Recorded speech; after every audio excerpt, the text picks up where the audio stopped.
आज है संडे और संडे कमेंट बॉक्स में आप सबका बहुत बहुत स्वागत है।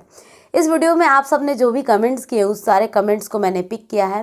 गाइज, इस वीडियो में एक प्रेग्नेंट लेडी है, उसकी ऐसी सिचुएशन आती है जब वो डिलीवरी रूम में जाती है, उससे रिलेटेड क्वेश्चन को ही मैंने यहाँ पे पिक किया है। कह सकते हैं कि डिलीवरी होने में जब भी आपकी नॉर्मल डिलीवरी कराई जाती है तो कितना आपको दर्द होता है, कितना आपको कह सकते हैं कि कैसा फील होता है उस समय, साथ ही साथ कितना समय लगता है।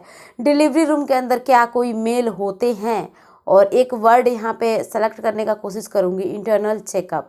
इस बारे में बात किया जाएगा। डिलीवरी के बाद भी 2-4 पॉइंट्स, ओवरऑल इन सारी चीज़ों के बारे में इस वीडियो में बात करूँगी। तो चलिए गाइस, मैं वीडियो को स्टार्ट करती हूँ। मैं हूँ श्वेता और आप सबका बहुत बहुत स्वागत है प्राइम मॉम चैनल में। पहली बार अगर आए हैं कमेंट बॉक्स देखने तो चैनल को ज़रूर सब्सक्राइब कर वीडियो को लाइक कीजिएगा। अगर यहाँ पे हम फर्स्ट पॉइंट की बात करें वो है इंटरनल चेकअप। क्या ये इंटरनल चेकअप सभी को होता है? तो ये है कि ये इंटरनल चेकअप सभी को होता है। क्यों होता है?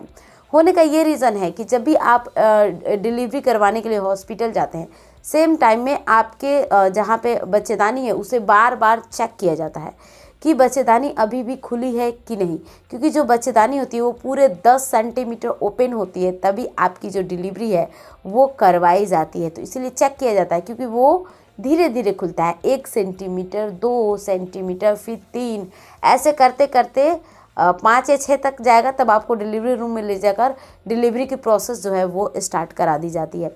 सेकंड अगर पॉइंट की बात करूँ तो डिलीवरी रूम में मेल होते हैं या नहीं। देखिए, डिलीवरी रूम में मेल भी होते हैं कई जगह पे और कई जगह नहीं भी होते हैं। लेकिन अगर आप पर्सनली चाहती हैं कि कोई भी मेल नहीं रहे उस समय, तो आप हॉस्पिटल में पहले ही बात कर ले, अपनी डिलीवरी करवाने से पहले ही, कि आपके रूम में कोई मेल नहीं जाए, तो उस समय मेल नहीं जाता। हालांकि जब आपकी डिलीवरी होती है तो आपको इस तरह की थॉट्स नहीं रखने चाहिए, मेल है या फीमेल है। आप सीधा कंसिडर कीजिए कि वो एक डॉक्टर है, और डॉक्टर जो है वो जल्द से जल्द आसानी से आपकी डिलीवरी कराने में आपका सपोर्ट कर रहे हैं।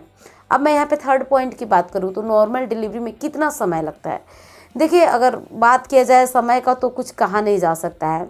नॉर्मल डिलीवरी में मैंने पर्सनली नोटिस किया, मेरी सब्सक्राइबर ने नोटिस किया कि जब से आपको लेबर पेन, तेज़ वाला लेबर पेन स्टार्ट होने लगता है, तो कहने का मतलब है कि 3.5 या 4 घंटे से लेकर 24 घंटे के बीच आपकी डिलीवरी कराई जाती है। कुछ ऐसी महिलाएं होती हैं जिनको रुक रुक के लेबर पेन आता है, तो उनका समय बढ़ते जाता है। कभी 10 घंटा, 15 या 20, 24 घंटे तक भी लेबर पेन में वो रहती हैं, तब जाकर उनकी डिलीवरी होती है। वहीं जैसे मैं मेरी बात बताऊँ तो मेरी 3.5 घंटे में डिलीवरी हो गई थी, क्योंकि जैसे ही लेबर पेन आया, लेबर पेन आने के बाद आपको क्या करना है, बैठना नहीं है, सोना नहीं है, पूरे टाइम खड़ा होना है, टहलते रहना है। थक चुके हो तो दीवार पकड़ के खड़ा रहो। इस केस में बहुत जल्द नॉर्मल डिलीवरी करवा दी जाती है। वहीं बात की जाए सी सेक्शन में कितना समय लगता है, तो उसमें जस्ट 15 मिनट लगता है। 15 मिनट के अंदर पेट को कट करके बच्चे को बाहर निकाल दिया जाता है। तो इतना आसान और बहुत जल्द हो जाता है सी सेक्शन। अब यहाँ पे मैं बात करूँ फोर्थ पॉइंट की, नॉर्मल डिलीवरी में कितना दर्द होता है। देखिए, नॉर्मल डिलीवरी के दर्द को किसी और दर्द से हम कंपेयर नहीं कर सकते। फिर भी ऐसा माना जाता है, ऐसा बोला जाता है, इसकी यूनिट जो है वो 57 डेल मानी जाती है। इतना दर्द कि एक साथ अगर किसी पर्सन की 20 हड्डियाँ टूटती हैं, उतना दर्द एक महिला को, बच्चे को जन्म देने के समय में होता है। देखिए, हर किसी को ज़्यादा दर्द नहीं होता। जैसे मैं मेरी बात बताऊँ तो मेरा दर्द थोड़ा सा कम हुआ। क्यों हुआ? क्योंकि आप ड्यूरिंग प्रेगनेंसी क्या करो, एक्सरसाइज किया करो, टहलते रहा करो, अपने शरीर को एक्टिव रखा करो। लेबर पेन आया फिर भी एक्टिव रहो, तो क्या होगा कि कम दर्द में और जल्दी से जल्दी आपकी नॉर्मल डिलीवरी हो जाती है। अब हम यहाँ पे बात करेंगे फिफ्थ पॉइंट की, चीरा। चीरा किन को लगता है?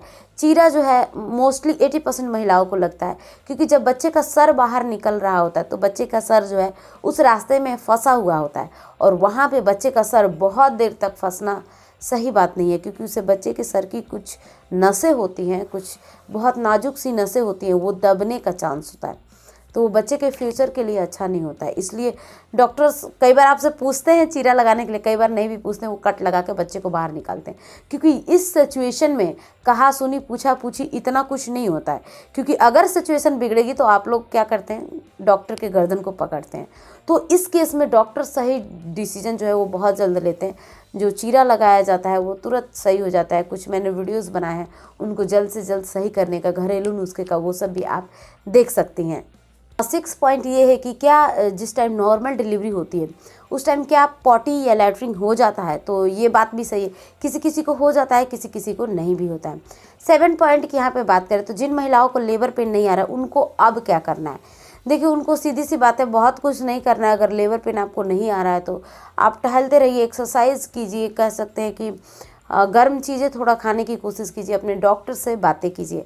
अगर यहाँ पे 8 पॉइंट की बात किया जाए तो जब आपकी डिलीवरी हो जाती है तो उस समय जो बच्चे होते हैं, बच्चे को कब से दूध पिलाना है, बच्चे को सेम डे से दूध पिलाना होता है। जिस टाइम आपकी डिलीवरी होती है उसी दिन से बच्चे को पहला दूध जरूर पिलाना होता है। और अगर 9 पॉइंट की बात करूँ तो मेरी कुछ सब्सक्राइबर ने पूछा है कि लेबर पेन के डर से वो सी सेक्शन करवाना चाहती है, नॉर्मल डिलीवरी नहीं करवाना चाहती है। क्या ये सही होगा? देखिए ये आपके ऊपर, ये आपके चॉइस के ऊपर टोटली डिपेंड करता है कि आप सी सेक्शन करवाएं या नॉर्मल डिलीवरी करवाएं। लेकिन अगर आप मुझसे मेरा सजेशन मांगते हैं तो मैं यही कहूँगी कि पूरी कोशिश कीजिए नॉर्मल डिलीवरी के लिए, क्योंकि नॉर्मल डिलीवरी जब एक बार हो जाती है तो उसके बाद आपको ज़्यादा प्रॉब्लम नहीं होगा इन फ्यूचर भी, और सेम 1 वीक के अंदर आप पहले जैसे खड़े हो जाओगे।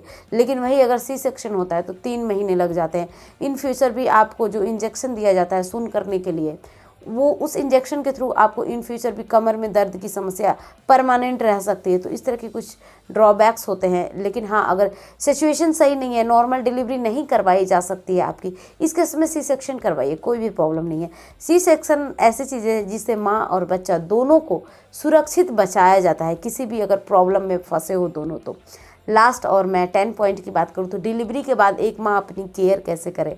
सिंपल सी बात है, सिर्फ गर्म पानी पीजिए, गर्म पानी का इस्तेमाल कीजिए, ब्रश भी गर्म पानी से कीजिए, नहाना वहाना सब कुछ गर्म पानी से। और साथ ही साथ अगर कहा जाए तो खाने की बात की जाए तो डाइट बहुत हल्का लीजिए, तेल मसाले वाली चीज़ें नहीं खाइए, सिंपल डाइट लीजिए। आई थिंक गाइज मैंने यहाँ आपके सारे कमेंट को पिक किया है, और अगर आपको ये कमेंट अच्छे लगे हैं, वीडियो अच्छी लगी है तो ज़रूर पहली बार आएंगे तो सब्सक्राइब करके वीडियो को लाइक करके शेयर करके जाइएगा। तब तक के लिए बाय बाय, टेक केयर।